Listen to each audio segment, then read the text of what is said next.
Son las 7:30 de la tarde, una hora menos en las Islas Canarias. Sean muy bienvenidos a la redacción abierta aquí en El Toro Televisión, donde ya estamos dispuestos para desgranarles, informarles y opinarles de los temas de actualidad que tienen que conocer, con unas premisas que son las que nosotros nos queremos imponer: la valentía y el rigor, y a la vez, en junto.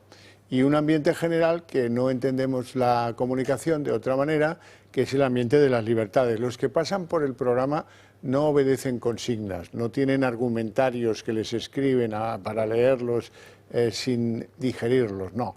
Aquí queremos gente que venga y opine en conciencia y con su saber para ofrecérselo a ustedes con la mayor transparencia y limpieza. Bueno, ya saben ustedes que hay muchas telepedros, así que sigan un rato el programa, van a descubrir que esta no es una de ellas, más bien lo contrario, notarán un sabor distinto, lo van a notar ustedes por ustedes mismos. En primer lugar, miren, hoy vamos a empezar hablando de un tema que nos preocupa muchísimo, es de lo más grave que he oído yo.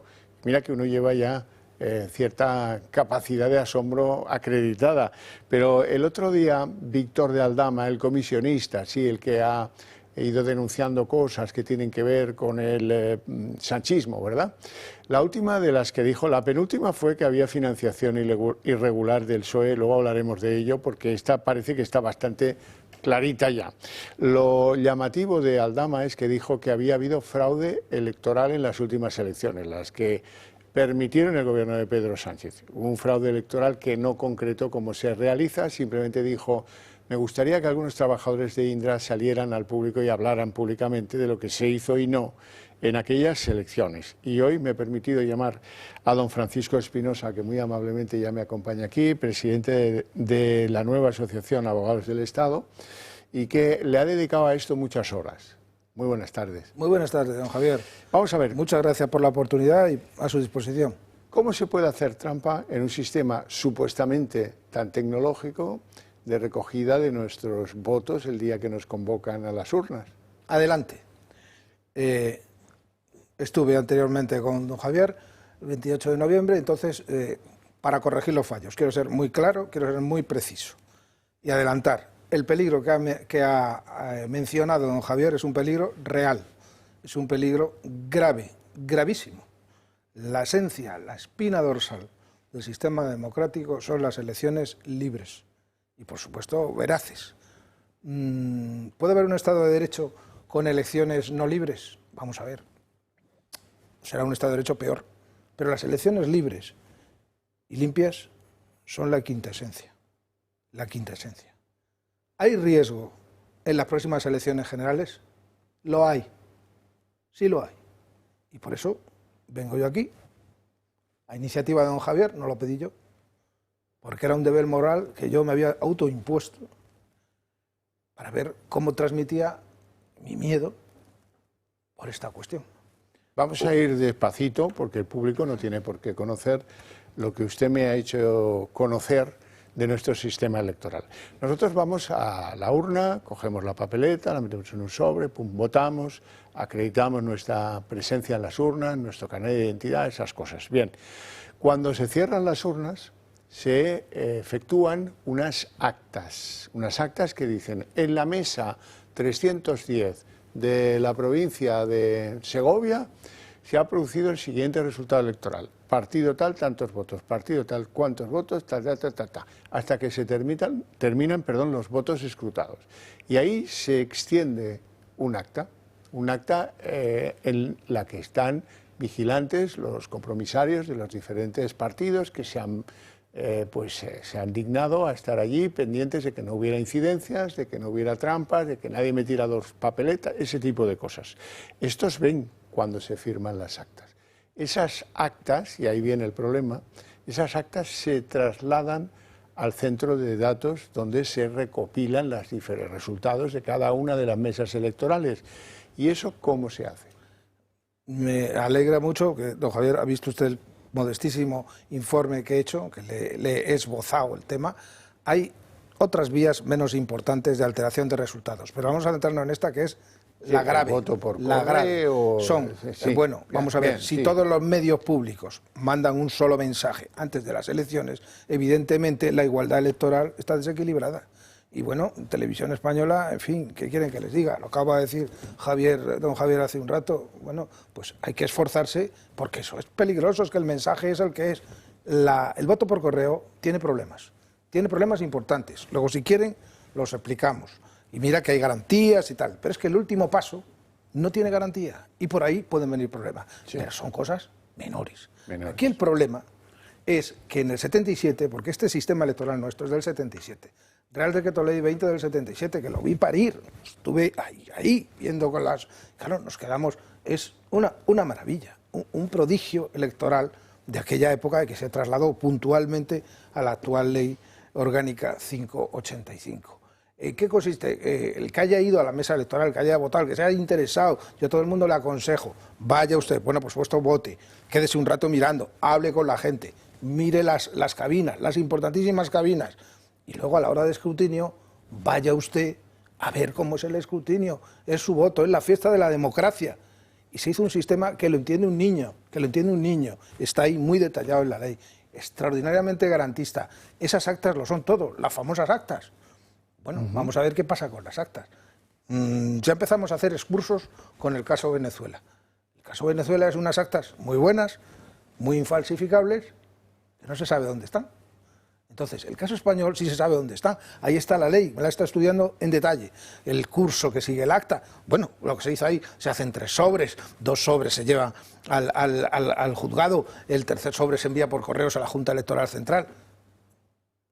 Todo eso es muy bonito. Pero si de pronto se salta a un mundo digital, porque hay que procesar los datos para que salgan los resultados antes de las 12 horas del mismo día en que se ha votado, porque esto es a las 8 cierran las urnas, se espera un poquito más por el tema canario, salen las primeras encuestas, las israelitas, pim pam tal, y ya estamos contando. ¿Estamos contando? La respuesta es no estamos contando, no estamos contando.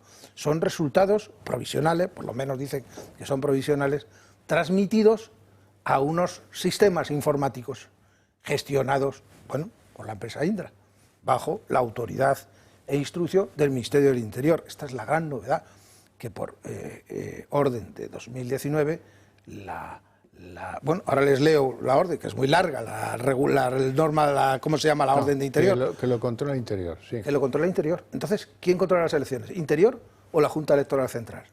Bueno, para sacar los datos provisionales, Interior. Tiene todos los datos y tiene todos los movimientos. ¿El acta no existe? Claro que existe el acta. Y el acta, que es la garantía, si don Javier me lo pregunta, para que no pasen problemas, es el acta. Hay que ir a las actas. Lo que hizo doña María Corina Machado en Venezuela, traer las actas y contarlas. Y tenerlas de resguardo. Es más, si se controlan las actas, es de suponer que los resultados provisionales no tendrán alteraciones significadas. ¿Por qué? Porque hay alguien contando las actas. Claro. Entonces, ¿cómo se transmite lo que dice el acta al sistema que conglomera? Termina el evento. El presidente termina, votan los interventores, vota tal. Se ha terminado el escrutinio. Se firma el acta. Por favor, al policía, cierre la puerta, porque se va a verificar el escrutinio en privado, pero con opción pública. Ese es el momento en que puede decir, oiga, quiero ver el escrutinio, pasa usted, tal. Pero cuando ha terminado, se cierra. Se desprecinta, se abre y se empieza a contar en una pizarrita, uno de los vocales empieza a apuntar y todos los demás, representantes e interventores, están apuntando. Dice, bueno, en este mundo digital, pero entonces alguien tiene que sacar una pizarra y una tiza. Pues mire, sí.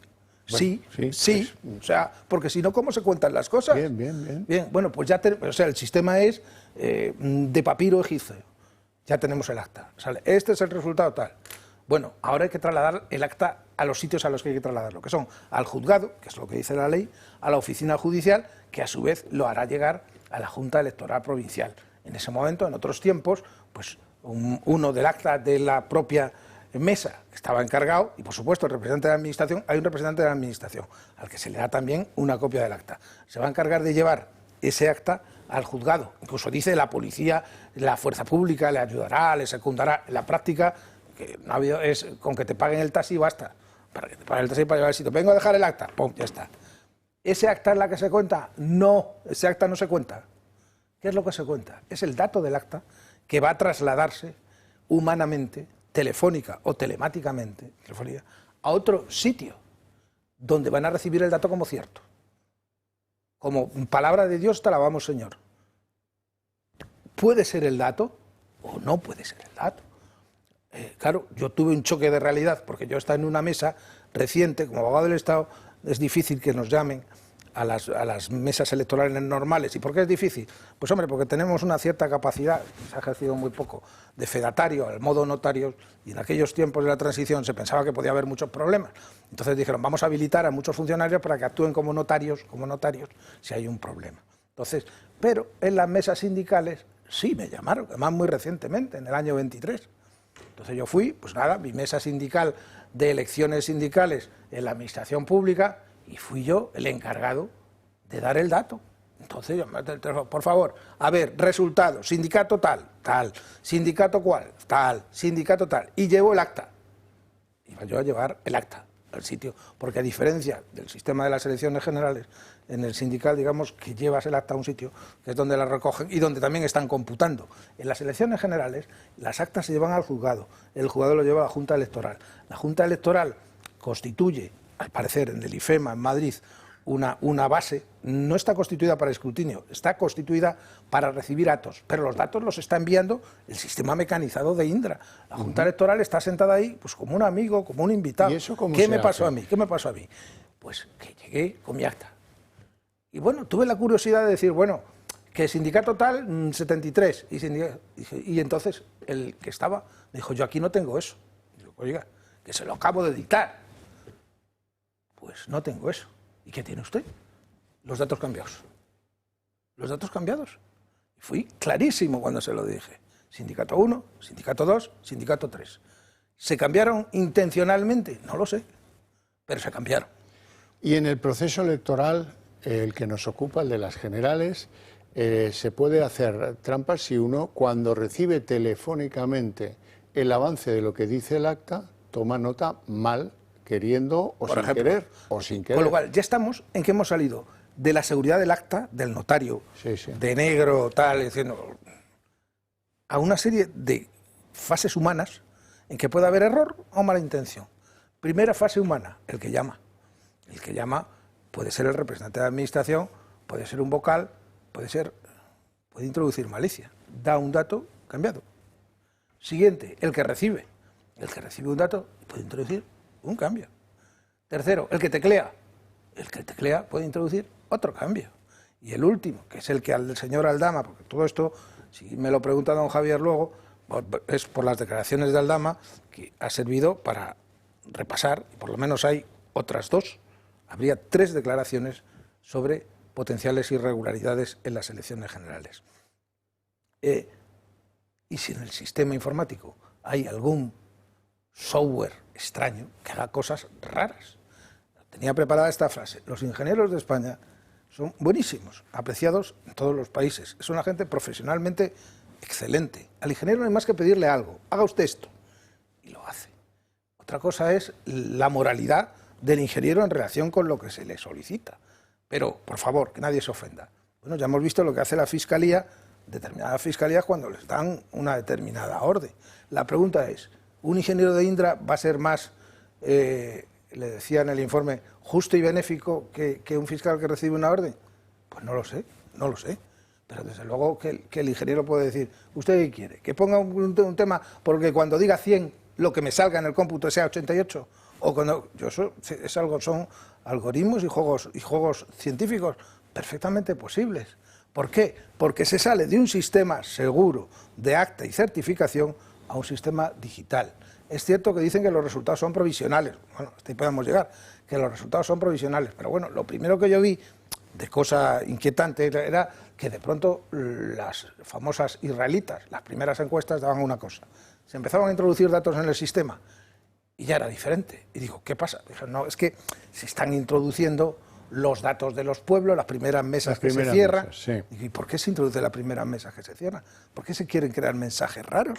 Es que en la ley se habla de que el escrutinio ha de hacerse de alguna forma. Lo que están haciendo ustedes es escrutando y enviando a la nación un mensaje que puede interesar políticamente en un sentido u otro. Vamos a ver, ¿qué podemos hacer para remediar eso? Me imagino que me va a decir usted ser muy observantes de que lo que dicen las actas a pie de la mesa sea lo que se traslada al sistema informático. Exactamente, y para esto traía el aforismo ruso, curiosamente que lo conocí por uso americano: confía pero verifica, confía pero verifica. Nadie desconfía de Indra, nadie desconfía del Ministerio de Interior, pero verifico. Y por supuesto, los datos que me den de esta forma, si dicen que son provisionales, digan que son provisionales, como cualquier encuesta de las que salen ese día. No me diga usted a las 11 de la noche o algo así que ha ganado tal o que no ha ganado tal y se empiecen a abrir botellas de champán, pues ya se está creando un estado de opinión que puede ser luego muy problemático de revertir y muy dramático, muy traumático, porque pues, recordemos el España no se merece un gobierno que mienta. Pero por Dios, que puede ser después de las elecciones, que unos u otros, porque se dice, no, es que claro, es que se está objetando con el Partido Socialista. Es que esto es lo mismo para el Partido Popular. Puede utilizar exactamente el mismo problema. Esto de las máquinas sacando datos de forma loca, sin conocer. Tengo por aquí una frase que la he tomado de comentarios de cruzados, que dice que España es de los pocos países civilizados en que el sistema, el algoritmo y el cómputo de las máquinas no es público, ni tiene acceso. Entonces, lo primero es, pues bueno, vale, muy bien, no pasa nada, seguro que son fiables, confía, pero verifica. Pero usted, yo voy a controlar, lo que quiero son las actas, con lo cual pasamos a síndrome Corina. Queremos las actas y queremos que se cuenten las actas, que es lo que dice la ley. Hay que decir que en Venezuela ese proceso electoral lo condujo Indra.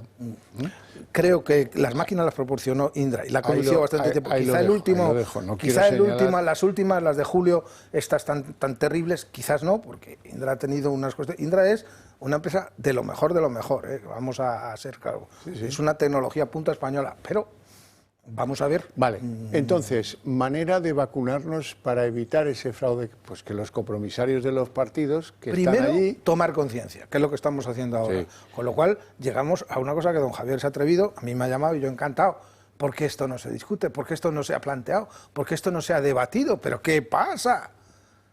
Pues, bueno, ya lo estamos haciendo. Pero quizás seamos de los primeros o de los segundos. Sí. Y porque Aldama, que no cabe duda, está procesado, etcétera, etcétera. Pero bueno, ha dicho verdad en una serie de cosas. Ha sacado los dos precedentes que yo he encontrado. He encontrado el precedente de una señora que dice que no es por despecho, no tiene por qué serlo. Que en junio del 24 empezó a difundir, decía, mi exmarido, en proceso de separación conyugal, que era alto ejecutivo de Indra, me dijo los resultados antes de las elecciones. Y me lo ha dicho dos veces, en el 19 y en el 23.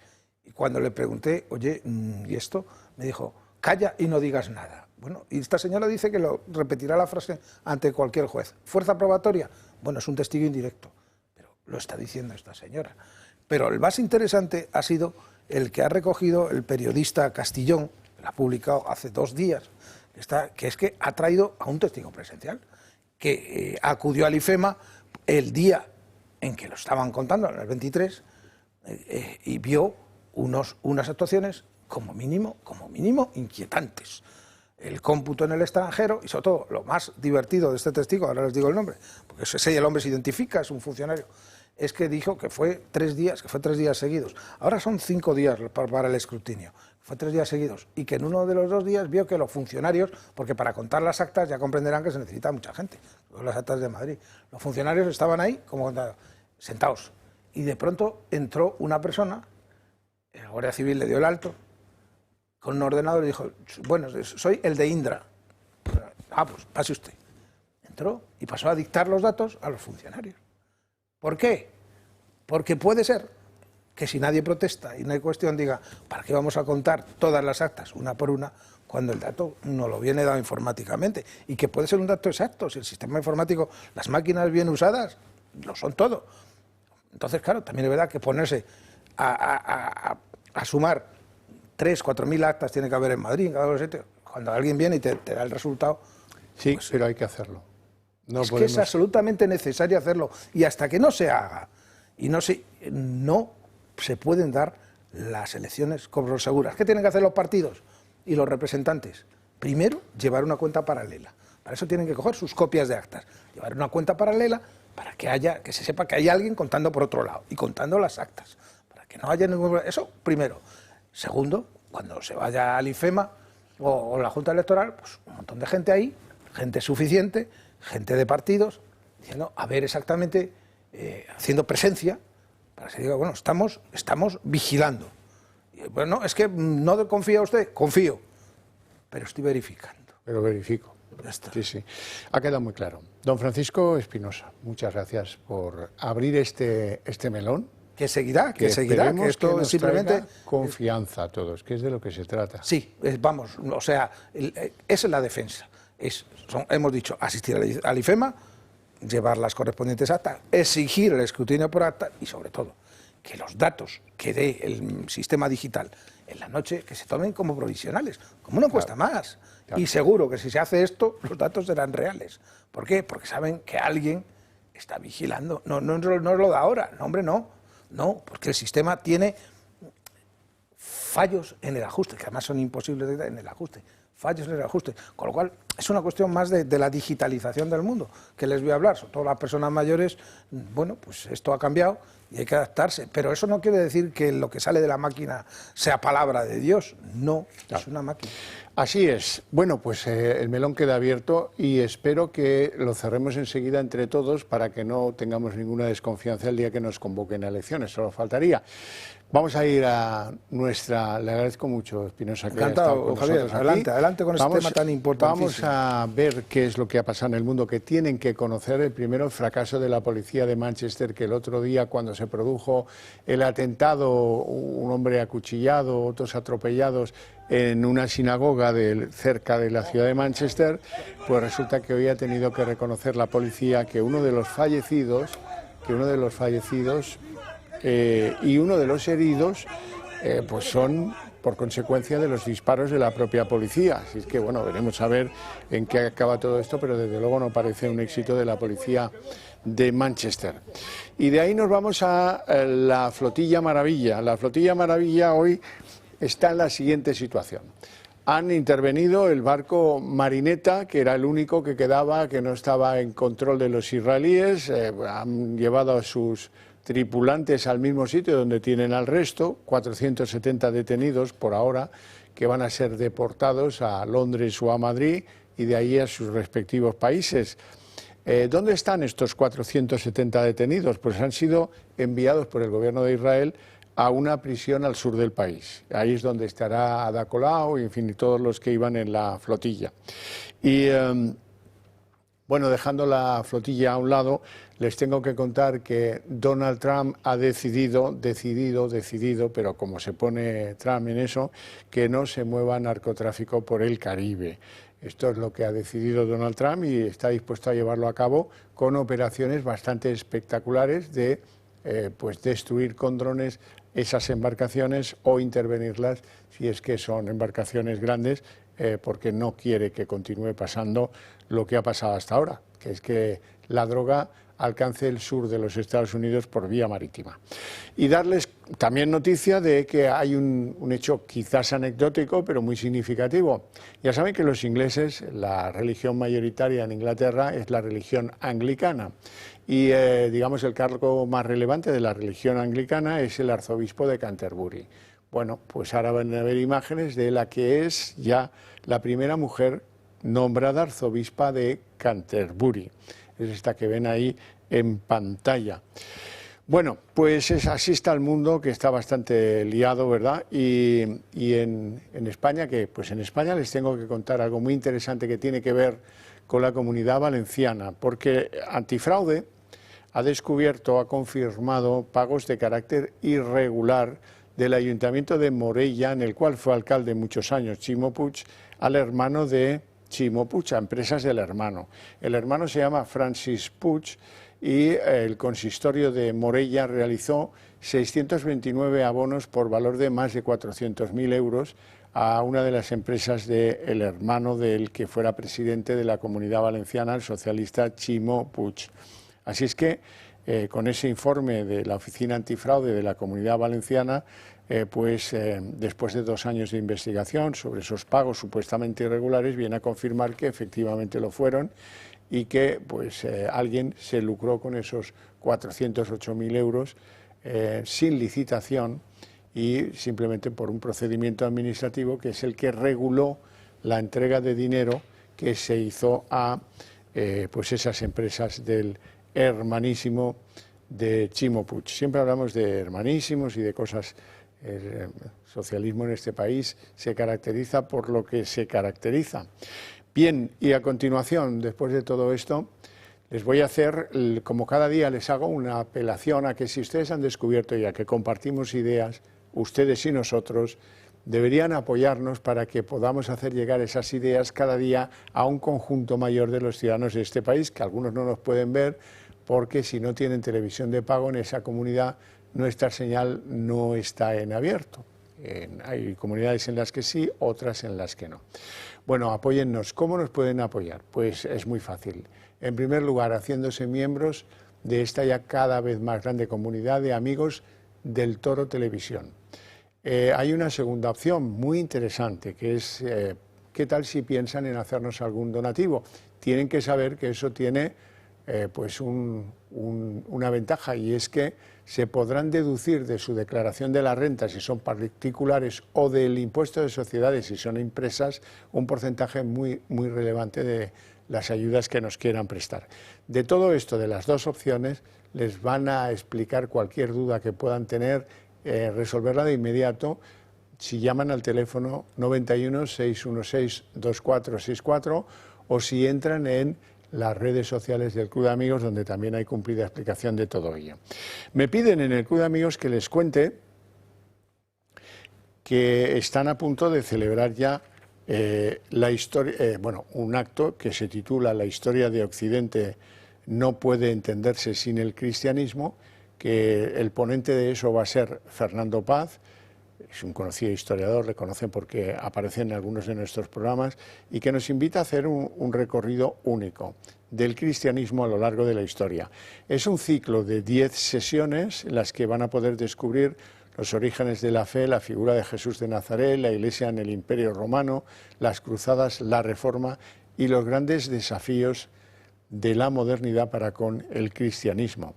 El ciclo transcurrirá del 15 de octubre al 18 de diciembre, todos los jueves a las 7 de la tarde, aquí en la sede del Toro Televisión.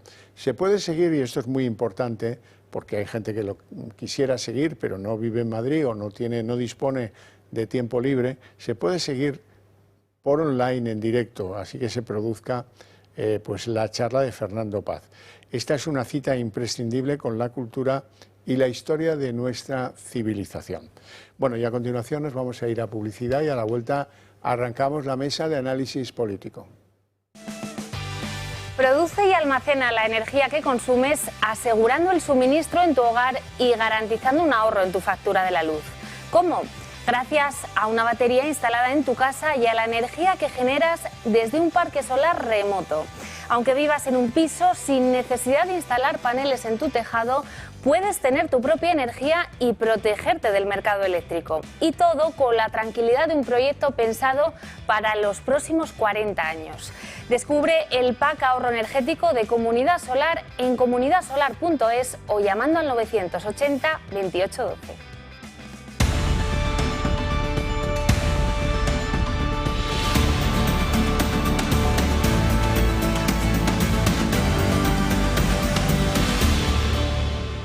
Las 8:03 jóvenes minutos, momento en el que abrimos nuestra mesa de análisis político, y lo primero presentarle a nuestros invitados en el día de hoy. Doña Marcela Regía, ¿qué tal? Muy bien, encantada de estar aquí, buenas tardes. Abogado y profesora en ISEP, sí, ¿todo bien? Todo muy bien, muchas gracias. Don Ricardo Ruiz de la Serna, abogado de toda la vida, y también es investigador asociado del Centro de Derechos Fundamentales. Nací con la toga puesta, Xavi. Todo muy bien. Bien nos va a venir tener hoy abogados en la mesa, porque hay que valorar la gran noticia del día. La gran noticia del día es que hoy la UCO ha hecho una exposición del informe elaborado después de bastantes meses de trabajo sobre el patrimonio de Ábalos. Y dicen que han descubierto 95.000 euros que no cuadran con los ingresos declarados por el exministro de Transporte, José Luis Ábalos. 95.000 euros, alguno pensará, pues no es mucho. No. Vamos a ver, 95.000 euros es muchísimo. Es muchísimo. Y sobre todo se confirma la hipótesis de la UCO, que es dinero que Ábalos, Koldo y otros de la familia de Ábalos han recibido de mano del PSOE. De una manera un tanto burda, en unos sobres con el membrete del PSOE, un dinerito dentro, no se sabe contado con qué criterio, en el que hay billetes de diferentes tipos, incluso hasta monedas. Y esos sobres, pues alguien llamaba a alguien, oye, ya puedes venir a recoger tu sobre de este mes. Hay conversaciones de alguna de las parejas de los afectados que ellas responden, no, he mandado un motorista por el dinero este mes. Bueno, o sea que el reparto del dinero no exigía la firma del que recibe el dinero, eso ya es un poco anómalo, ¿verdad? ¿Qué se presume? Pues se presume que aquí hay financiación irregular en el PSOE para poder rellenar los sobres con el dinero, poco o mucho, que recibe cada uno de los que en este caso pues son los receptores. Ábalos, por ejemplo, ¿no? Hay sobres con importes pequeños, 890 euros, hay sobres con importes mayores, 2.900 euros, en fin, hay de todo en la viña del Señor, pero la siempre existencia de una cantidad de sobres, porque estas entregas más o menos eran mensuales, bueno, pues ya evidencia de dónde saca el PSOE para rellenar las sobres. Y esto da credibilidad. ¿Os acordáis de aquella señora, Carmen Pano, que se fue al notario primero y luego al juzgado después para declarar, sí, a mí me mandó Aldama con unas bolsas de basura negras en las que había 2 entregas cada una de 45.000 euros, esto es 90.000 euros en total. Bueno, eso ya puso a algunos sobre la sospecha de que pudiera haber una entrada de dinero no legal en el PSOE con la que atender pues pagos o sobresueldos, que no es la primera vez que nos pasó con el PP antiguamente. Bueno, vamos a ver en qué consiste este informe que ha hecho conocer hoy la UCO. 95.000 euros. Esta es la cifra sin justificación que ha encontrado la UCO en las cuentas de Ábalos. Es parte del nuevo y demoledor informe de la Guardia Civil que directamente señala Ferraz. Según los agentes, el PSOE habría usado sobres del partido para abonar al exministro y a Koldo presuntos sobresueldos con origen no declarado. En los mensajes, el antiguo asesor socialista afirmaba que le pagaban cada mes 1 o 2 chistorras. Así, con ese nombre de embutido navarro, denominaba el ex asesor de Ábalos a los billetes de 500 euros. Según la UCO, en ocasiones era el propio partido el que administraba los pagos. Hasta 30.000 euros, indica la unidad central operativa, se desviaban a los 2 imputados. Desde Ferraz niegan la financiación ilegal y afirman que los pagos están justificados. Pero desde 2019 los socialistas no han comunicado ninguna liquidación a Koldo. Es parte de las piezas del puzzle que no encajan, ya que carecen de respaldo documental del PSOE, dice el escrito. Pero hay más. El exministro de Transportes destinaba ese dinero a su expareja Jessica Rodríguez y a varias mujeres. Regalaba móviles de última generación a las jóvenes, también pendientes, y no escatimaban gastos. El ramo de siempre. Decía Ábalos a Koldo para que comprase flores por casi 80 euros. ¿Y qué dice Ábalos? Ahora lo vamos a ver, porque ha emitido un tuit en el que se queja amargamente de que una vez más el informe de la UCO lo ha llegado a conocer. Bueno, eso es ilegible completamente. Voy a tratar de hacer un esfuerzo de comprender. Ah, hombre, esto sí, esto ya es fantástico. Esto es realización. Bueno, la cosa, sí, gracias a los chicos de realización. Él dice que una vez más ha conocido el informe de la UCO por los medios de comunicación. Bueno, pero es que la UCO es un instrumento público. La transparencia de la UCO pues también es una responsabilidad de la UCO. Ha dado a conocer un informe después de un trabajo bastante exhaustivo de los ingresos declarados y de otros ingresos que aparecen pero no están declarados. Y le faltan 95.000 euros por ajustar ingresos declarados con la realidad. Esos 95.000 euros pueden acabar en una causa de financiación ilegal de quien se los pagó, claro que sí. Dice Ábalos que, hombre, es que parece que se esfuerzan en acreditar una presunción de culpabilidad en lugar de una presunción de inocencia, que sería lo que... Bueno, en fin, que sí, que vale, pero que nadie explica cómo se repartían sobres con el membrete del partido, con ventanillas transparentes en las que uno podía ver cuántas chistorras llevaba su sobre. Lo de las chistorras me recuerda aquel bar faisán de un colaborador de ETA donde se recogían botellas. Tráeme 7 botellas, cada botella era 1 millón de pesetas de la época. Ahora pagamos o pagan en chistorras. Marcela. Bueno, lo primero que quiero destacar es el gran labor de la UCO, ¿no? Porque es el que está levantando en todas las piezas judiciales toda esta información y como bien apuntabais en el vídeo, los informes son demoledores. Yo en este asunto veo 2 tramas o 2 situaciones. Por un lado, la del Partido Socialista entregando este dinero a sus secuaces. No sabemos si son por gastos o por lo que sea, pero el tema está ahí, que realmente sean justificados y que los declarara el Partido Socialista y cuál era la procedencia del dinero, que ahí entonces ya tenemos otras implicaciones de otros delitos como el de blanqueo de capitales. Y luego, por otro lado, está la situación del propio Ábalos, ¿no? De si realmente este señor lo declaró, no lo declaró, en concepto de que lo recibía, etcétera. Entonces aquí ya puede entrar blanqueo, malversación, incluso hasta un delito fiscal por no haberlo declarado. Eso es ¿no? lo que toca a Ábalos y el que paga en financiación. Exacto, los 2 ámbitos, ¿no? que nos podemos encontrar o que parece tal. Yo solo querría mencionar que esto no es una mera un descuido contable, una mera encuentro que ha hecho la UCO. No, eso son pruebas fehacientes. Es otro indicio claro más que ha encontrado esta unidad de la Guardia Civil en las investigaciones que está haciendo en todas las piezas y que al final su base son unos hechos objetivos, con independencia de lo que luego pase en sede penal. Claro, quédense ustedes con un detalle, este es un dinero que está fuera de libros, porque claro, si yo le entrego 2.900 euros a don Ricardo, le voy a exigir que me firme el recibí para que yo pueda en mis libros decir, le he pagado a fulano los gastos, decíamos, de los gastos de los viajes. Bien, de acuerdo, sí, pero eso no está en la contabilidad. Eso, como hemos visto que lo recoge un motorista, pues es evidente que no se requería la presencia física del que recibe el dinero en el lugar donde se paga el dinero, que estas son cosas muy elementales, pero hay que recordarlas. Pues es que hay 2 o 3 cosas aquí, Xavi, algo delicadas para Ábalos, ¿no? La primera es esta que tú señalas. Generalmente cuando se produce un pago en efectivo se firma un recibo porque la garantía de quien ha pagado es que no se lo vuelvan a reclamar. Si efectivamente uno va enviando motoristas con sobres, pues, con chistorras. Claro, y no consta realizado el pago, no se puede terminar contando con que le reclaman varias veces la misma deuda, ¿no? Pero no es esto lo más grave a mi juicio. A mi juicio hay otras 2 cosas delicadas. La primera es el uso de un lenguaje críptico. Cuando en el ámbito de la investigación penal se detecta que se está utilizando un lenguaje críptico, ese es un indicio. Las chistorras, quiere la decir. chistorra, la lechuga, los soles, las distintas expresiones que utilizaban para referirse a los billetes de distinto monto, ¿no?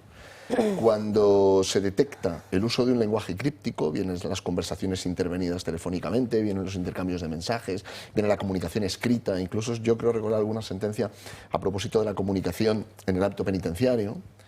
Se puede deducir que existe un ánimo de esconder una posible actividad delincuencial.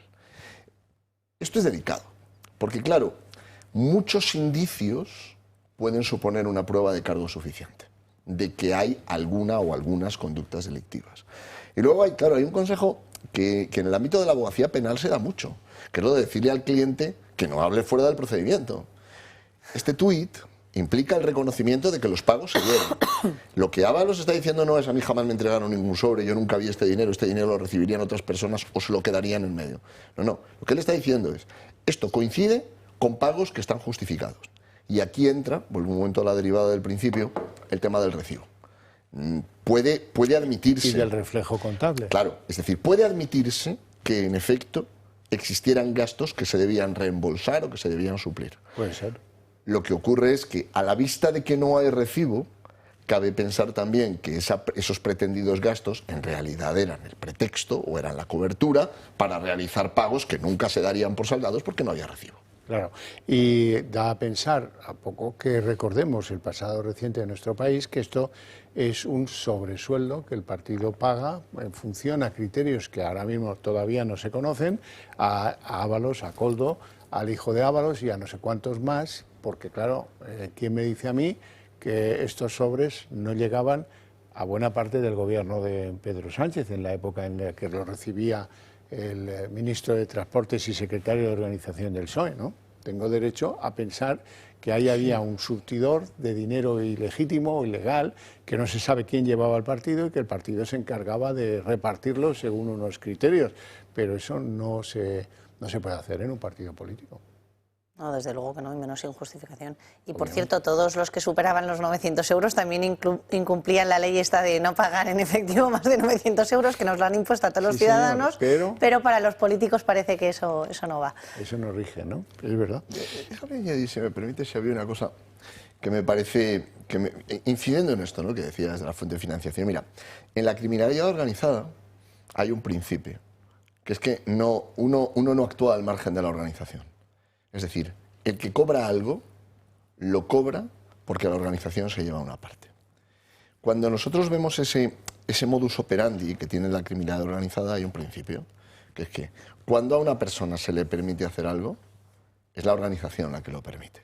En las organizaciones complejas nadie actúa en solitario, no hay una conducta, en este sentido no hay una conducta freelance. Y luego hay otra cosa, me estaba acordando a medida que ibas hablando del pasado, de los sobresueldos, ¿no? Esto ya se dio en los años 90, te acordarás tú, con los sobresueldos en interior, que en aquella época se llamaban bufandas. Sí, sí. ¿Te acuerdas? Sí, sí. Hay una serie de indicios ahí, Xavier, que yo creo que van a generar cierta problemática en el juicio, porque ya son muchos. Es verdad que no hay ningún elemento en el que uno diga, mire, sí, yo tengo una grabación donde efectivamente aparecen cobrando. Pero son muchos indicios. Bueno, hay una señora que acredita testimonios. El juzgado haber llevado 90.000 euros, que no es moco de pavo, a un partido. Dice que subió a la planta tercera y que se los entregó a alguien, que el próximo paso, que verán ustedes cómo llega, será pues la identificación del que recogió los 90.000 euros. Tampoco es que trabajen 5.000 en el Partido Socialista. Ella identificó la planta y ¿ves quién estaba de servicio podrá ese día? Identificar a la persona a la que le dio la pasta. ¿Ves quién estaba de servicio ese día? Se saca el desglose de los trabajadores, se exhiben las fotos. Tampoco hay recibo que acredite la recepción de los 90.000 euros. Es que, claro, es que nos movemos, como decías tú antes, en un ambiente delincuencial. ¿Sí? Es raro, Xavi, es raro. O sea, que un partido político pasen estas cosas. Para entrar en la sede tienes que pasar por un control de seguridad, vas con 2 bolsas. Si para entrar con una de basura, carpeta, además, muy disimulada. Claro, pero pensar esto... La orden al señor de la puerta es, si ves a alguien con bolsas, déjalo entrar. Bueno, pero esto es todavía peor. Xavi. Es decir, a lo que me refiero es a que en el ámbito del juicio, incluso de la investigación penal, pero sobre todo del juicio. Oiga, descríbame usted qué fue lo que sucedió. Pues mire usted, yo entré con 2 bolsas, la detuvieron, la pararon a la entrada o no la pararon a la entrada. No, a mí me franquearon el paso. Usted te digo, de la tercera planta. ¿Y quién la recibió? Me recibió un señor. ¿Cómo era ese señor? Tenía esta descripción. ¿Puede usted identificarlo entre los testigos que han comparecido a este juicio hasta ahora? No, oiga, mire, en las actuaciones aparece que a usted se le exhibieron una serie de personas. Es decir, esto en el juicio sale. Cuando llega el momento del enjuiciamiento, muchas de las cosas que se pueden decir por Twitter o que se pueden decir, digamos, en el ámbito de los medios de comunicación, empiezan a sonar muy extrañas. Claro, o sea, usted reconoce que estos pagos se produjeron, ¿no? O sea, usted en su tuit no niega que los pagos se produjeron. Usted reconoce que los pagos se produjeron. Usted lo que dice es que son reembolsos o gastos justificados. Bien, si en efecto se justificaban, ¿cómo es que no se firmaban recibos? ¿Cómo es que no había una documentación que justificase ese reembolso? Porque cuando se hace por transferencia, que por cierto era una práctica que también hacía el PSOE, digamos de forma ordenada, y son varias las informaciones publicadas sobre que el modo de funcionar habitual era el reembolso y los pagos por transferencia. Lo que hace de carta de pago es la transferencia misma, el justificante de la transferencia. Este es el uso mercantil, sin necesidad de más recibo. No el sobrecito con membrete que da la sensación de que alguien está muy acostumbrado a hacerlo y que pues ya va de suyo, ¿no? Bueno. Por esto es una cosa extraña. ¿Sí? Bueno, avanzamos. Ya tenemos fecha para el inicio del juicio contra el fiscal general del Estado, Álvaro García Ortiz. Empezará el día 3 del mes que viene, de noviembre, y se alargará hasta el día 13 de noviembre. Tengo que contarles que además del imputado, que tenemos muchas ganas de ver este juicio, ¿verdad? A ver si acaban considerando que Álvaro García Ortiz es autor de un delito de revelación de secretos en la persona de un contribuyente que, como se acordarán, pues es el pareja de Isabel Díaz Ayuso.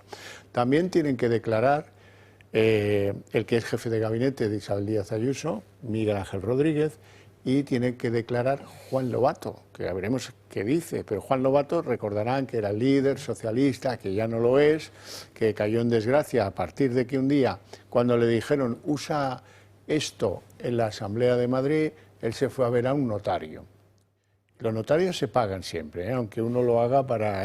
se pagan siempre. Es un sitio incómodo porque siempre terminas rascándote el bolsillo cuando vas a la notaría. Bueno, ¿y a qué fue la notaría? Decir, mire, quiero que se levante acta notarial de que a mí me han mandado esto para que lo usara en la Asamblea de Madrid, pero que yo, como soy empleado de Hacienda, no puedo revelar datos de un contribuyente. Conozco las reglas que se manejan en la agencia tributaria.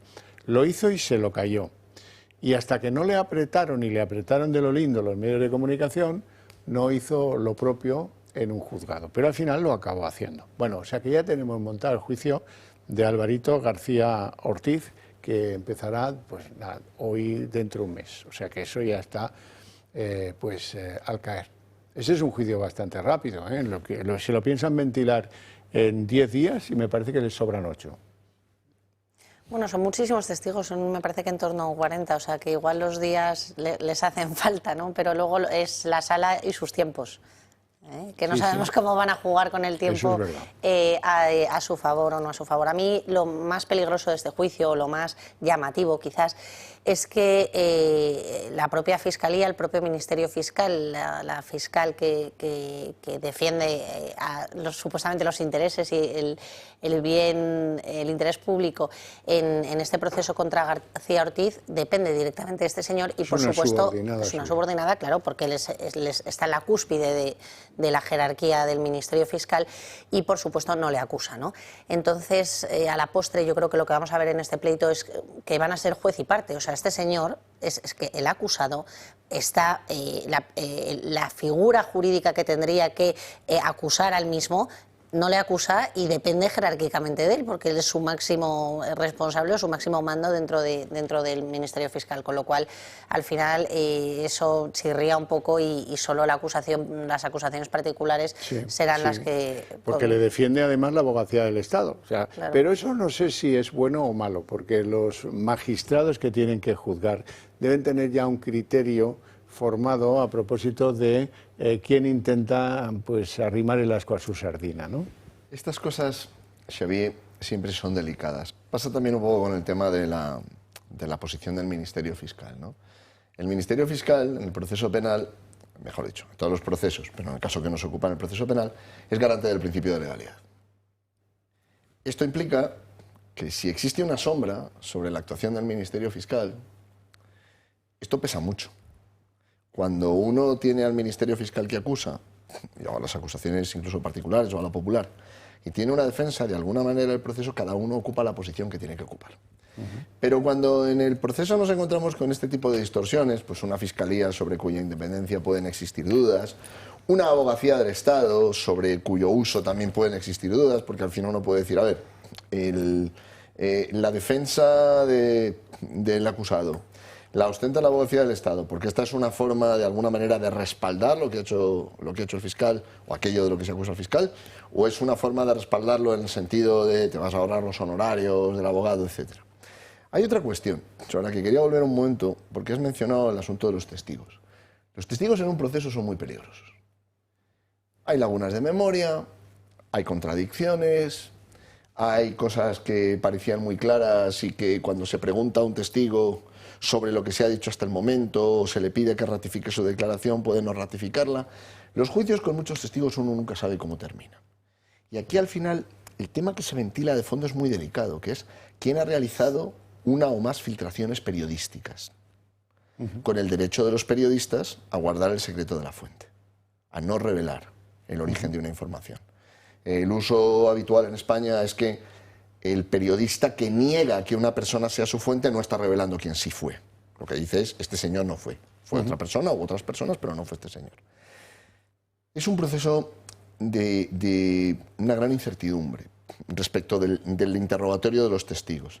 Y también es un proceso de una gran tristeza, Xavier, porque es la primera vez en tiempo de democracia que un fiscal se sienta como acusado en estas condiciones. Va a haber una variable simbólica que suele gustar en el ámbito de la discusión pública, analizar estas cosas, ¿no? ¿Dónde se va a sentar?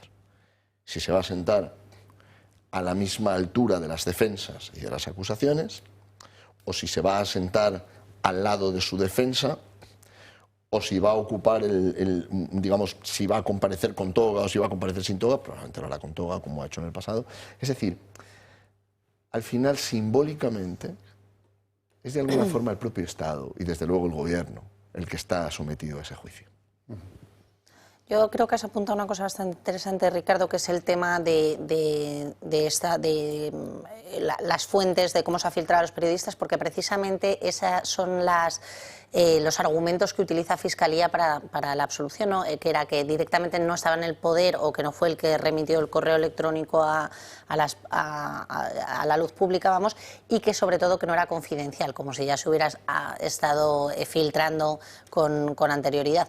Pero la realidad es que también aquí, no lo olvidemos, que aquí se produjo también, desaparecieron un montón de correos y comunicaciones, sí, también, y eso también es otra sospecha o indicio o bastante sólido de que nadie borra algo sin oculta nada, ¿no? Pero bueno, el proceso va a ser interesante. Lo que a mí me resulta también lamentable, y igual lo pienso en que la historia de nuestra nación, que se produzca esta situación en relación con lo que significa para la independencia de la justicia, porque al final se pone en sospecha todo esto, la importancia del Estado de Derecho, y este señor tenía que haber dimitido, la verdad. Yo no sé si no lo ha hecho por presión o no lo ha hecho por convicción, pero la realidad es que mantenerse en el poder y ver ahora mismo que Fiscalía es al unísono con Abogacía del Estado, pues esté todo en torno al Ministerio, o sea, al Fiscal General del Estado, la verdad que resulta bastante... Bueno, hay testigos sospechoso. Que tienen muchas cosas que decir. Por ejemplo, hay un fiscal, Salvador Villada, que vio a este señor, Álvaro García Ortiz, borrando en su móvil lo que no le convenía que estuviera en el móvil en el momento en el que la UCO estaba registrando su despacho. No está mal. Los propios informes de la UCO también son una prueba que se practicará. Hay un fiscal, el que lleva los temas de Hacienda, que le sacaron de ver un partido de fútbol del Atlético de Madrid. Pásamelo enseguida. Hay declaraciones del propio Álvaro García Ortiz, al principio de todo esto, que dijo: no busquen más, he sido yo, ya está. Eso tiene su peso, sí, en el tribunal. Claro. Pero a esto me refiero, que cuando empiezan a salir cosas que la gente ha dicho, cuando sale lo que uno puso en un mensaje, lo que le dijo a otras personas, primero fueron las contradicciones, pero no las contradicciones de unos contra otros, las contradicciones de uno consigo mismo, de lo que dijo al principio y de lo que dijo después. Y el tribunal valora la prueba libremente, Xavier. Bueno, vamos a hacer una pausa de publicidad, apenas 2 minutos. Enseguida volvemos y continuamos.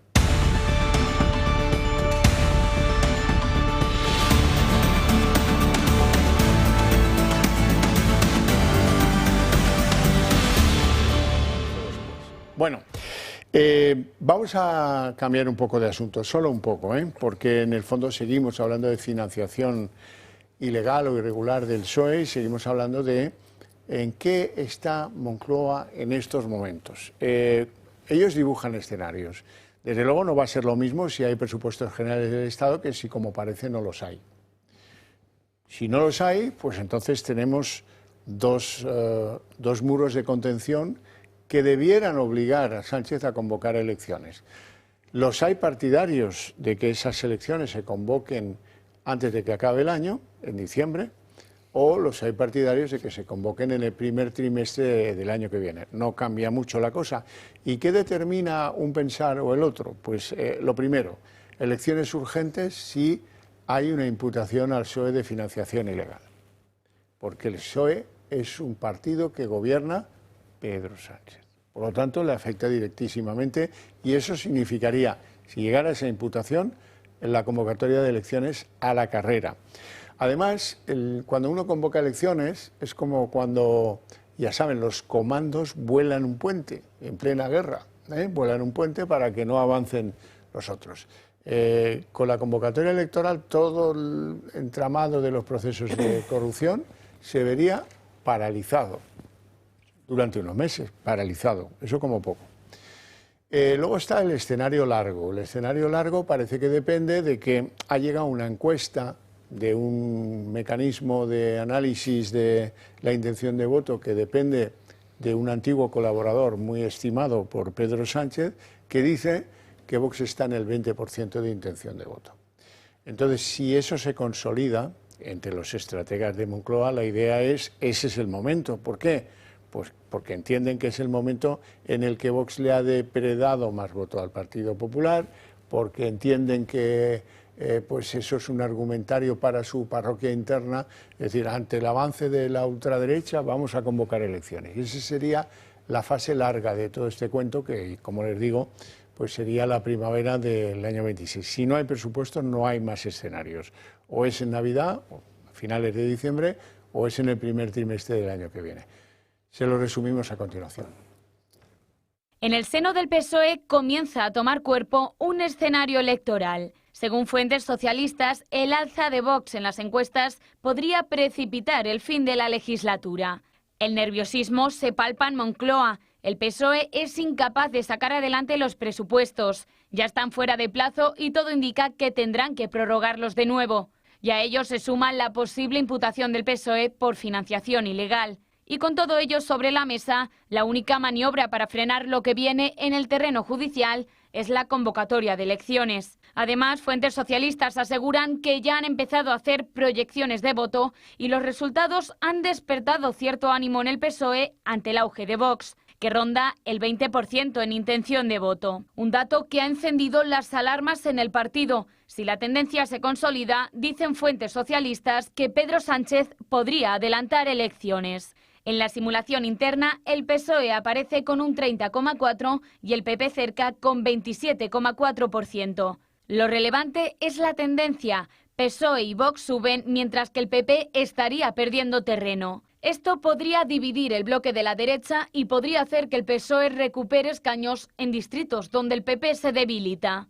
Aún así, fuentes socialistas reconocen que es una apuesta arriesgada. Los datos son todavía volátiles y el repunte del PSOE, que se atribuye al contexto internacional por el conflicto en Gaza, podría desvanecerse antes de las elecciones. Pero ¿cuándo podrían convocarse elecciones si se opta por este camino? Fuentes socialistas mencionan dos escenarios principales. Uno, más moderado, apunta a finales de 2025 y otro, más ambicioso, plantea la primavera de 2026. En Moncloa se asegura oficialmente que aún no hay decisión que hacer pública, pero en Ferraz muchos dan por hecho que Sánchez ya está midiendo sus cartas. Ahora, para el PSOE, convocar elecciones con Vox fuerte es una jugada de alto riesgo. Si el crecimiento de Vox no se confirma o si el PP se recompone, la estrategia puede volverse en su contra. Sin embargo, si las proyecciones de voto aciertan, el momento puede ser favorable para los socialistas. Aprovechar la inercia al alza y poner fin a la presión judicial. ¿Cómo lo veis, Marcela? Bueno, yo siempre he dicho, en contra de todo pronóstico y de la opinión de muchos analistas, que este señor no va a poder agotar la legislatura. Yo principalmente lo considero por un tema judicial, no tanto porque avancen las causas o tengamos una imputación inmediata o una resolución judicial ya de juicio oral inmediata, sino porque al final va a ser mucha presión. Y todas las causas, como están divididas en microcausas, como es el derecho penal, al final van avanzando lentito, pero cada vez salen más y de cada nuevo informe se hace una pieza separada y tal. Entonces, yo creo que la presión judicial va a poder al Partido Socialista y en mi opinión, no va a poder aguantar hasta el 27 Pedro Sánchez en este sentido, entre otros por la causa de su mujer y su hermano, que ya están bastante avanzadas. Eso por un lado, pero además creo que hay otras variables. Efectivamente, el tema del auge de Vox puede beneficiar al Partido Socialista si el PP cae por cómo funciona la ley de Ont, y también va a dividir el voto de la derecha, eso es obvio. Y luego también creo que hay otros factores que aunque a este señor le dan igual porque se pasa la Constitución por donde le da la gana, pero es el tema de los presupuestos, también es un tema que está ahí y son muchos factores que yo creo que presionan a Pedro Sánchez notablemente. O sea que yo sí soy partidaria de que creo que va a haber, me es indiferente si es en diciembre o a primeros del 2026, pero creo que se acerca. Pero déjame hacerte una pregunta. Si se llega a formular una imputación del Partido Socialista por financiación irregular, tiene que convocar elecciones ya, ¿no? Sí, y además, aunque queramos ser inocentes, eso se puede saber antes de que nos enteremos el resto, incluso de que se firme el auto. Así que sí, es posible. Sí.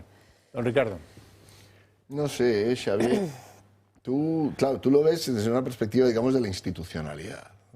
Dice, bueno, llevas siempre supuestos. Lo difícil sería que lo viera con una perspectiva pro PSOE. Desde el inicio de la legislatura llevas sin presupuestos y esto ya es un exceso incluso para Pedro Sánchez.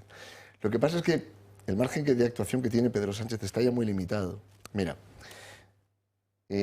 necesita hacer lo posible para mantenerse en el poder porque es la forma de procurarse la impunidad.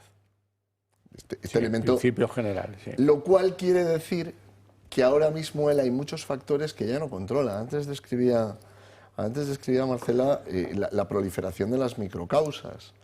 Pero es que cualquiera de estas piezas separadas o microcausas, cuidado con las microcausas porque son muchas, se puede convertir rápido en una causa de gravedad en el momento en el que tú señalabas la posible responsabilidad del Partido Socialista. ¿Bien? Pero no te olvides que hay otro factor. Según la gente que vaya imputada, pueden empezar a tirar de la manta. Es decir, uno, desde el poder, puede proteger a uno o a dos, a los más próximos, a los que se le dicen, no te preocupes, si te condenan vas a ir a una prisión, vas a estar en unas condiciones buenas, vamos a ver si puede haber un indulto, etc. Pero cuando es mucha gente, cuando son muchos, a todos no los puedes proteger. Y cabe la posibilidad de que algunos empiecen a tirar de la manta y empiecen a colaborar con la justicia y no sabes cómo puede terminar esto. Luego creo que hay otra variable. El Partido Socialista confiaba en que la evolución del procedimiento penal contra la pareja, el novio de Isabel Díaz Ayuso, iba a suponerle al Partido Popular un golpe muy duro. La realidad es que no lo ha sido. Ante los ojos de la opinión pública, es una causa que puede tener mayor o menor trascendencia, pero en comparación con los escándalos que golpean al gobierno, aquello parece más un distractor. Y fíjate que han tenido que recurrir a otros distractores. Claramente la operación de la flotilla de gas, Palestina, la vuelta ciclista. Y la constitucionalización del aborto, sí, que la hemos vivido en los últimos 2 días. En la idea de no, hay que blindar el aborto para movilizar a las bases. Esto parecería indicar que se están preparando para un escenario electoral a corto plazo. En el sentido de decir, a ver, hay que empezar a movilizar aquí a la gente. A medida que pasan los meses, esa capacidad va menguando. A medida que proliferan los escándalos, fíjate el escándalo de las pulseras de protección a las víctimas de violencia. A medida que van proliferando los escándalos, incluso la posición de sus socios se debilita. Es cada vez más difícil para Junts estar incluso cerca del gobierno. Algo parecido pasa con ERC. El propio PNV, es verdad que siempre es un error, esto hay que recordarlo siempre es un error fiarse del PNV, para todo en la vida en general, es un error fiarse del PNV, pero es que ni siquiera el PNV va a poder terminar apoyando al gobierno. Entonces, ya son muchos los frentes que parecen hacer difícil esperar hasta la primavera. Yo no dudo de la audacia de Pedro Sánchez, creo que si algo tiene es audacia, osadía y arrojo. Es un maverick absoluto. Total, y aparte no tiene nada que perder, porque su peor escenario es que lo descabalguen en 2027. Y hasta entonces, mira chico, igual empiezan a archivarse procedimientos, igual aparecen escándalos que puedan ayudar a tapar esto que hay. El Partido Socialista ha tratado de explotar el tema de la Dana en Valencia en varias ocasiones, ahora explotarán el escándalo en Andalucía a propósito de los cribados. Es decir, van a tratar de mantenerse en el poder, pero creo que les va a resultar muy difícil aguantar hasta la primavera. Bueno, vamos con Begoña Gómez, con el escándalo. A propósito de Begoña Gómez, hay que dejar clara una cosa, que por obvia, a lo mejor no hemos hecho suficiente hincapié, pero el juez Peinado ya escribía que en todo lo que pretende llevar ante un jurado popular que tiene que ver con Begoña Gómez, pues hay una participación fundamental, que es el hecho de que el marido de Begoña Gómez es Pedro Sánchez. Bueno, pues es una obviedad, naturalmente.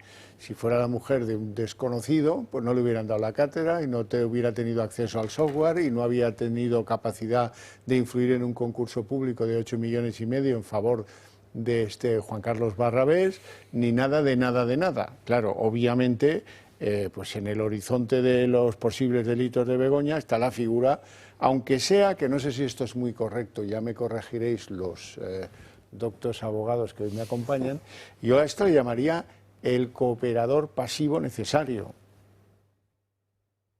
que es una figura que me acabo de inventar. Pero, que la ley. Pero claro, pero se, hombre, se entiende la finalidad. Sí, se entiende, sí, entiendes se entiende. Y efectivamente. Bueno, es que la figura del pasivo, del activo, es más del cohecho, bueno, que tampoco lo mejora. Por añadiros material a la opinión que podáis tener sobre este particular.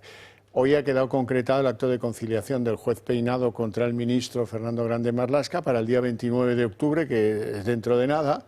Recordarán que Peinado le pide 50.000 euros a Marlaska por haberle llamado prevaricador. Bueno, pues eso ya veremos, que no irá probablemente Marlaska, pero veremos a ver en qué queda. Han pedido algunos bloquear el correo de Begoña Gómez, no sea que nos pase lo que nos pasó ya con Álvaro García Ortiz, que desaparezcan los datos del correo. Y esto me parece que lo que me extraña es que no se haya hecho ya, siendo como es la línea de dificultad en la relación Begoña Gómez-juez Peinado. Y por último, hay una concreción también interesante, y es que el Instituto de Empresa le ha dicho al juez Peinado que no guardan correos de la asistente Cristina Álvarez, la asistente de Begoña Gómez, lo cual era bastante previsible, ¿no?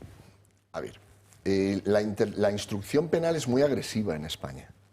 Es decir, cuando un juez de instrucción se propone investigar y se propone hacerse con correos electrónicos, lo que la ley le permite es fulminante, porque lo que la ley le permite es la entrada y registro. Es decir, allí se presenta a la Policía Nacional o la Guardia Civil, se llevan los ordenadores, identifican a las personas que están presentes, si es preciso, porque haya que tomarles declaración, y esto es fulminante. Y esto ha ocurrido, tú recordarás casos en España, se han intervenido entidades bancarias, se han intervenido empresas, etc. En esta ocasión, el juez Peinado ha calibrado mucho los pasos que daba. No ha habido este tipo de intervenciones que pueden resultar más traumáticas. Hay que recordar que se han requerido documentos.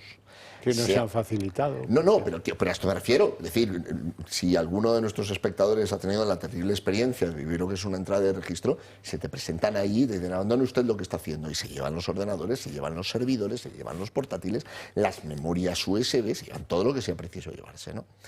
Aquí ha ido por otro lado. Y claro, cuando se requiere la documentación y si no se aporta se vuelve a requerir, a medida que va pasando el tiempo, la posibilidad de que la documentación sea destruida o sea alterada se va acrecentando. Es decir, después de varios años puede ocurrir que digan, oiga, estos correos no se conservan, se borraron, hubo un formateo y no se conservaron, la persona que trabajaba en esto ya no trabaja aquí y su correo electrónico fue borrado cuando abandonó la empresa.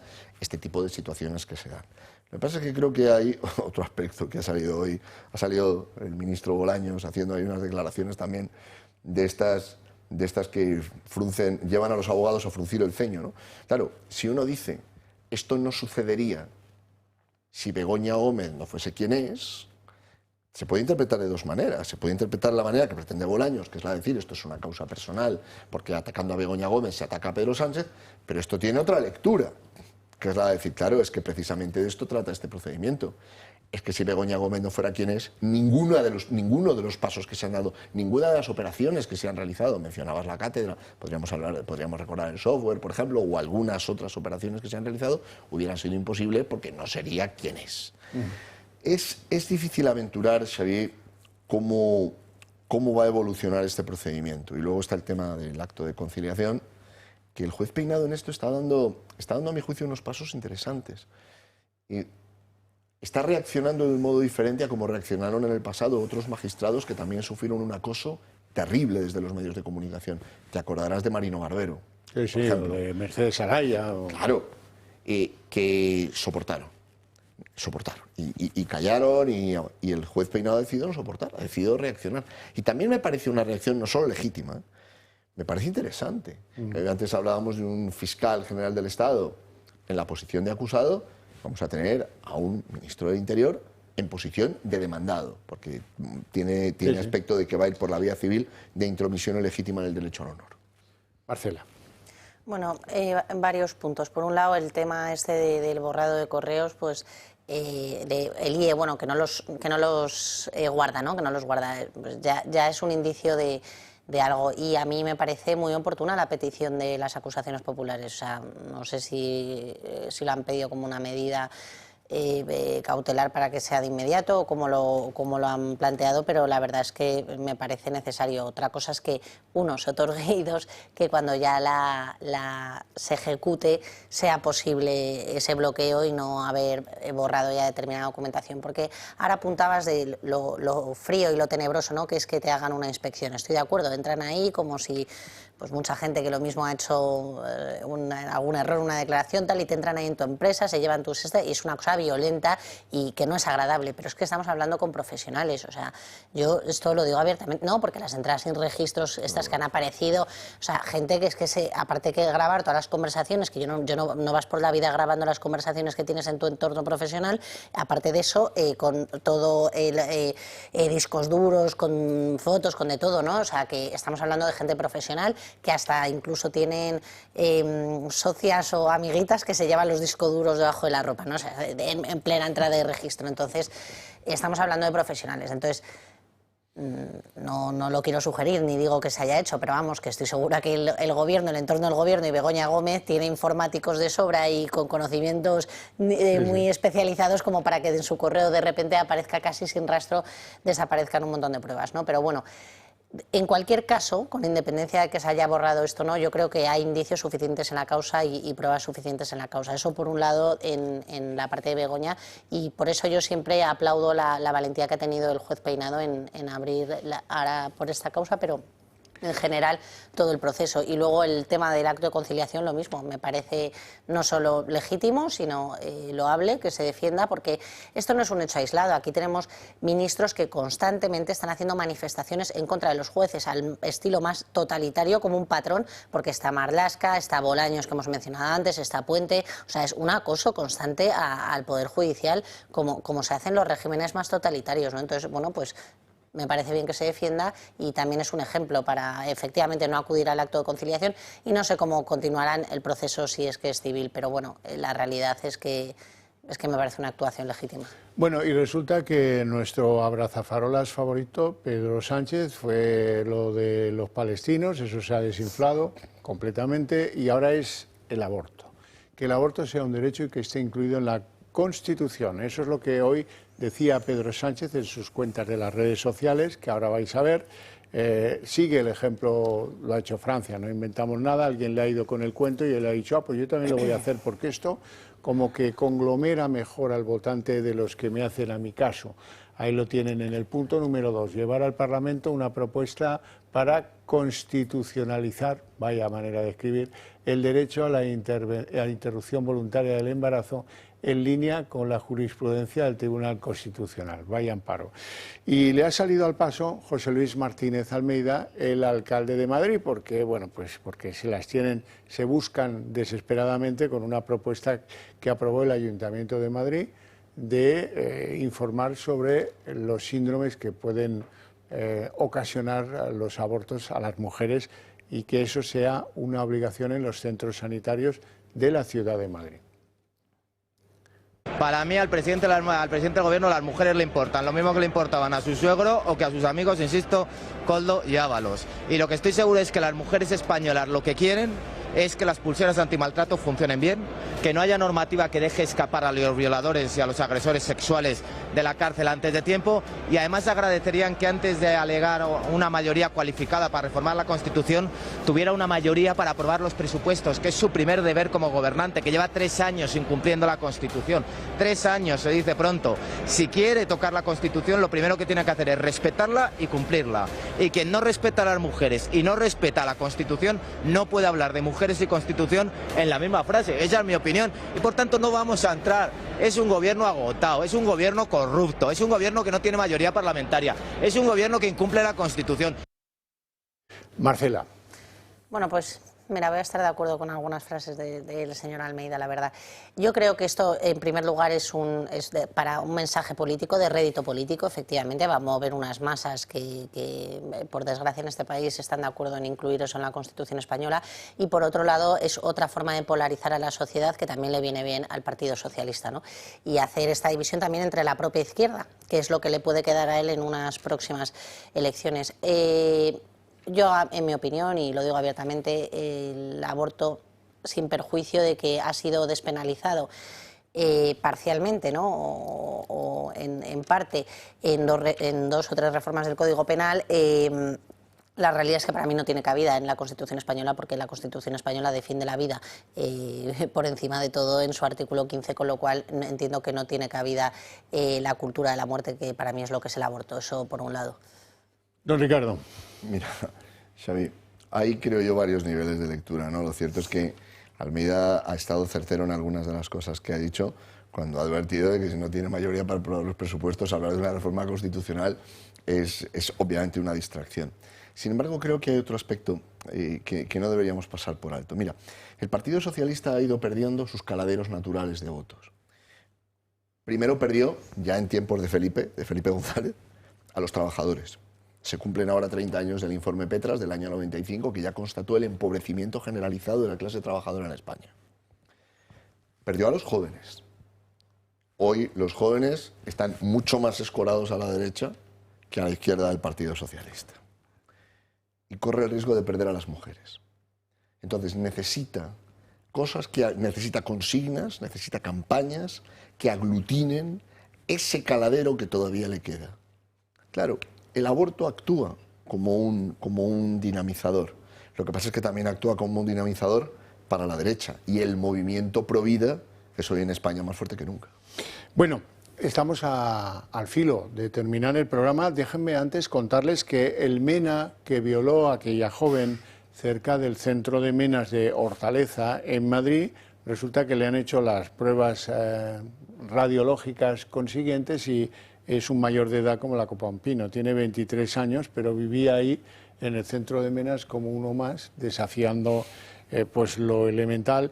Viene a demostrar que hay un descontrol absoluto sobre quién está en esos centros de Menas y qué hacen en el centro de Menas y, desde luego, qué actividades se desarrollan en los entornos del centro de Menas. Por ejemplo, la violación de esta muchacha, que es lo que hay que lamentar. Bueno, no tenemos tiempo para más, si acaso para que yo agradezca a mis invitados su presencia y sus opiniones por encima de todo en el programa, y a ustedes su interés y su paciencia. Eso sí, para ustedes tengo premio, porque a la vuelta de publicidad empezaremos el día en 30 minutos.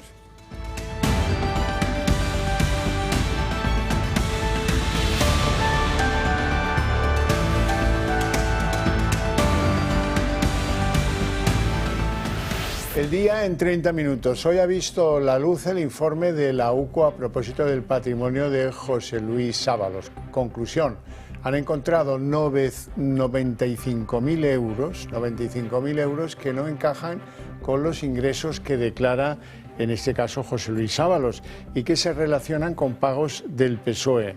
Posibles sobresueldos pagados o viajes pagados sin firmar, sin acreditar quién recibe ese dinero, y con dinero presuntamente negro del que disponía el PSOE. Se alimenta entonces la hipótesis de que hay financiación ilegal en el partido. Y esos casi 100.000 euros se destinaban a sufragar gastos de familiares de Ábalos, de sus novias, de sus desplazamientos y de otros gastos personales. Además, 24.000 euros fueron inyectados por el exministro para su ONG Fiadelso, una organización de Perú bajo la lupa judicial por posible desvío de fondos públicos. Ábalos y su exasesor tenían que camuflar de alguna manera todo ese maná de dinero en efectivo y se referían a él con este lenguaje en clave que van a utilizar. 95.000 euros. Esta es la cifra sin justificación que ha encontrado la UCO en las cuentas de Ábalos. Es parte del nuevo y demoledor informe de la Guardia Civil que directamente señala a Ferraz. Según los agentes, el PSOE habría usado sobres del partido para abonar al exministro y a Koldo presuntos sobresueldos con origen no declarado. En los mensajes, el antiguo asesor socialista afirmaba que le pagaban cada mes 1 o 2 chistorras. Así, con ese nombre de embutido navarro, denominaba el ex asesor de Ábalos a los billetes de 500 euros. Según la UCO, en ocasiones era el propio partido el que administraba los pagos. Hasta 30.000 euros, indica la unidad central operativa, se desviaban a los dos imputados. Desde Ferraz niegan la financiación ilegal y afirman que los pagos están justificados. Pero desde 2019 los socialistas no han comunicado ninguna liquidación a Koldo. Es parte de las piezas del puzzle que no encajan, ya que carecen de respaldo documental del PSOE, dice el escrito. Pero hay más. El exministro de Transportes destinaba ese dinero a su expareja Jessica Rodríguez y a varias mujeres. Regalaba móviles de última generación a las jóvenes, también pendientes, y no escatimaban gastos. El ramo de siempre. Decía Ábalos a Koldo para que comprase flores por casi 80 euros. Bueno, y el Partido Socialista ya ha reaccionado a ese informe de la UCO y niega de forma tajante que existiera una financiación ilegal del partido. Lo ha dicho en sus redes sociales una de las secretarias de organización heredera de Santos Cerdán en ese cargo, Rebeca Torró. Ella asegura que todos los pagos vía caja tienen comprobantes de gastos y están justificados y además fueron aprobados por el Tribunal de Cuentas. Asegura que hablar de financiación irregular es una calumnia en contestación a algunas de las últimas declaraciones que hemos escuchado del Partido Popular. Y José Luis Ábalos, bueno, pues la justificación que ha dado a ese informe, a esa presunta financiación irregular y a ese presunto cobro de sobresueldos es muy parecida. Él niega la mayor, dice también que todos los pagos son legales, que están justificados, y él asegura que cree que lo que se está juzgando por parte de la opinión pública es su estilo de vida, su vida privada, y dice esto es algo innecesario. Asegura el exministro, y esto lo hace en conversación con varios periódicos, que tras el escándalo de las tarjetas Black, el PSOE pagaba en efectivo, era algo común, y no por transferencia. Sobre la jerga con la que él y su exasesor se referían a los pagos en metálico, Ábalos asegura que cuando hablaba de papel no se refería a billetes de 500 euros, sino a la cantidad de folios que consumía su impresora cuando era titular de Transportes. Sánchez, ya lo ven, sigue una estrategia de botes de humo o de abrazafarolas. Primero fue la farola palestina, ahora parece que la